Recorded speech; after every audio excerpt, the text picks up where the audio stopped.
বানে বুঢ়াই পেলাইছে গহপুৰৰ বিস্তীৰ্ণ অঞ্চল। সত্ৰং নদীয়ে সংহাৰী ৰূপ ধাৰণ কৰাত এতিয়া গহপুৰত এনেকুৱাই পৰিস্থিতি। মুকলধাৰ বৰষুণৰ ফলত ফেনে ফটুকাৰে উফন্দি উঠিল সত্ৰং নৈ। গহপুৰ পৌৰসভাৰ ১ নং ৱাৰ্ডৰ অন্তৰ্গত মধ্য সত্ৰগড় অংশত মথাউৰিৰ ভগ্ন অংশত সোমাই আহিল পানীৰ প্ৰচণ্ড ঢল আৰু তাৰ পিছত এনেদৰেই বুঢ়াই পেলালে এই বৃহৎ অঞ্চল। হঠাৎ পানী এনেদৰে সোমাই অহাত দিগ বিদিগ হেৰুৱাই পেলালে এই অঞ্চলৰ লোকসকলে। পানীৰ মাজতে আবদ্ধ হৈ থাকিল পশুধন। ঘৰৰ লাম লাকটো ৰক্ষা কৰিবলৈ হাহাকাৰ লাগিল এইসকল বানপীড়িত। 13-14 ঘৰ মানুহৰ এতিয়া মানে গৰু ছাগলীৰ পৰা মানুহ থাকিবলৈ জেগা নাই। আৰু পুখুৰী মাছটো গ'লেই আগৰ এমাহমানৰ আগতো ইয়াত পানী হৈছিলে, প্ৰশাসনৰ মানুহ আহিলে, কিন্তু নগৰ সমিতিয়ে মেম্বাৰৰ পৰা ধৰি চেয়াৰমেনলৈকে ইয়াত দেখা সাক্ষাৎ নাই। তেওঁলোকে সেইখন যদি মেৰামতি কৰি দিলে আজি এই মানুহখিনি এইটো অৱস্থা নহয়। গতিকে তেওঁলোকে যিটো মানে কথা কয় সেই মতে তেওঁলোকে কথা মানে ৰাখিব নোৱাৰে। একেদৰে জয়পুৰ গহপুৰ সংযোগী পথটোৰো একাংশ বুৰ যায় বানত। সত্ৰং নৈৰ বানে এতিয়া গহপুৰত নাজল নাথল অৱস্থাৰ সৃষ্টি কৰিছে এই লোকসকলৰ। 11 মান বজাৰ পৰা হৈছিলে, তাৰপৰা আৰু এতিয়ালৈকেতো হৈয়ে আছে। ৰাইজে দেখিছে আৰু যাব পৰা নাই, কেনিও ওলাব পৰা নাই। গোটেইখন পানী, গৰু ছাগলীও খাব পৰা নাই, দিগদাৰ হৈছে। মাথাউৰিটো ছিগিলে, মাথাউৰিটো বনোৱা নাই। গহপুৰৰ পৰা বিশ্বজ্যোতি সেনাপতি, DY 365।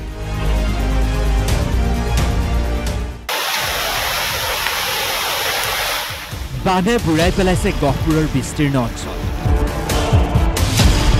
সত্ৰং নদীয়ে সংহাৰী ৰূপ ধাৰণ কৰাত এতিয়া গহপুৰত এনেকুৱাই পৰিস্থিতি।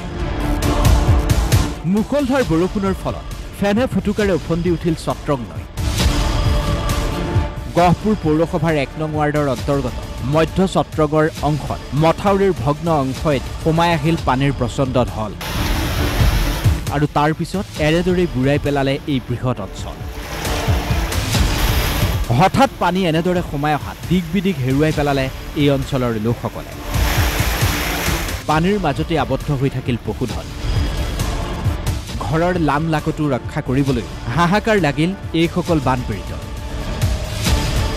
13-14 ঘৰ মানুহৰ এতিয়া মানে গৰু ছাগলীৰ পৰা মানুহ থাকিবলৈ জেগা নাই। আৰু পুখুৰী মাছটো গ'লেই আগৰ এমাহমানৰ আগতো ইয়াত পানী হৈছিলে, প্ৰশাসনৰ মানুহ আহিলে, কিন্তু নগৰ সমিতিয়ে মেম্বাৰৰ পৰা ধৰি চেয়াৰমেনলৈকে ইয়াত দেখা সাক্ষাৎ নাই।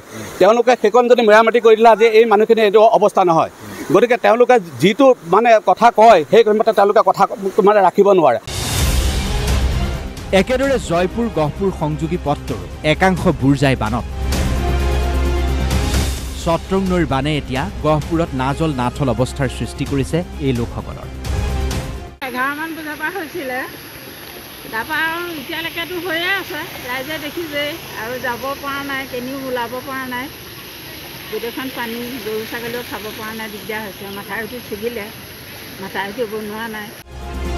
গহপুৰৰ পৰা বিশ্বজ্যোতি সেনাপতি, DY 365।